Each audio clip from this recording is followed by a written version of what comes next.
Sekali peristiwa Yesus berkata kepada imam-imam kepala serta tua-tua bangsa Yahudi, "Dengarkanlah perumpamaan ini. Seorang tuan tanah membuka kebun anggur dan menanam pagar sekelilingnya. Ia menggali lubang tempat memeras anggur dan mendirikan menara jaga di dalam kebun itu.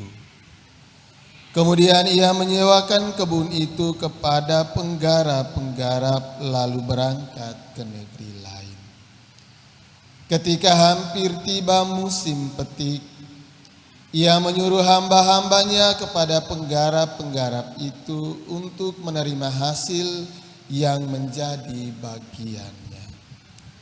Tetapi para penggarap menangkap hamba-hamba itu, yang seorang mereka pukul, yang lain mereka bunuh, dan yang lain lagi mereka lempari dengan batu. Kemudian Tuhan itu menyuruh pula hamba-hamba yang lain lebih banyak daripada semula. Tetapi mereka pun diperlakukan sama seperti kawan-kawan mereka. Akhirnya Tuhan itu menyuruh anaknya kepada mereka, pikirnya, anakku pasti mereka segani.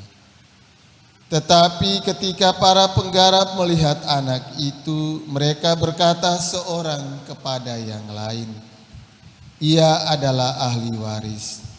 Mari kita bunuh dia supaya warisannya menjadi milik kita. Maka mereka menangkap dia dan melemparkannya keluar kebun anggur itu, lalu membunuhnya. Maka apabila tuan kebun anggur itu datang, apakah yang akan dilakukannya dengan penggarap-penggarap itu?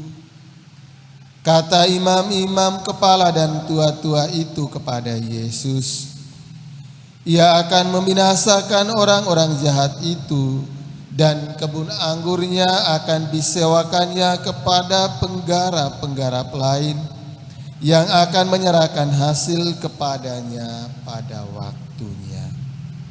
Kata Yesus kepada mereka, belum pernahkah kamu baca dalam kitab suci, batu yang dibuang oleh tukang-tukang bangunan telah menjadi batu penjuru? Hal itu terjadi dari pihak Tuhan, suatu perbuatan ajaib di mata kita. Sebab itu aku berkata kepadamu, kerajaan Allah akan diambil daripadamu dan akan diberikan kepada suatu bangsa yang akan menghasilkan buah kerajaan itu. Mendengar perumpamaan Yesus itu, imam-imam kepala dan orang-orang Farisi mengerti bahwa merekalah yang dimaksudkannya. Maka mereka berusaha menangkap dia, tetapi mereka takut kepada orang banyak, karena orang banyak itu menganggap Yesus nabi. Demikianlah sabda Tuhan. Terpujilah Kristus. Suster, Oma dan Opa, Bapak Ibu, anak-anak, saudara-saudari yang dikasihi Tuhan, kedua bacaan suci hari ini cukup panjang. Kitab Kejadian menampilkan kepada kita Yusuf dijual oleh saudara-saudara kandungnya sendiri karena saudara-saudaranya merasa iri dan cemburu terhadap Yusuf. Ketika kita baca perikop bacaan pertama, kita juga diingatkan akan Yesus yang dijual oleh Yudas Iskariot.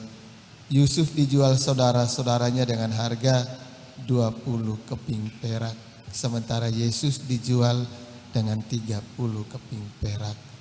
Itu terjadi karena rasa iri dan cemburu yang menguasai hati, pikiran, dan perasaan manusia. Dan rasa itu, pikiran itu berbuah pada tindakan nyata. Hal yang sama juga dilakukan oleh para penggarap kebun anggur dalam kisah Injil tadi. Sikap serakah, cemburu, iri menguasai hati dan perasaan mereka, membuat mereka memperlakukan sesama secara tidak adil. Maka lewat kedua bacaan suci hari ini kita diingatkan bahwa ketika iri, cemburu, dan dendam menguasai kita, maka kita akan bertindak kriminal terhadap sesama kita yang lain.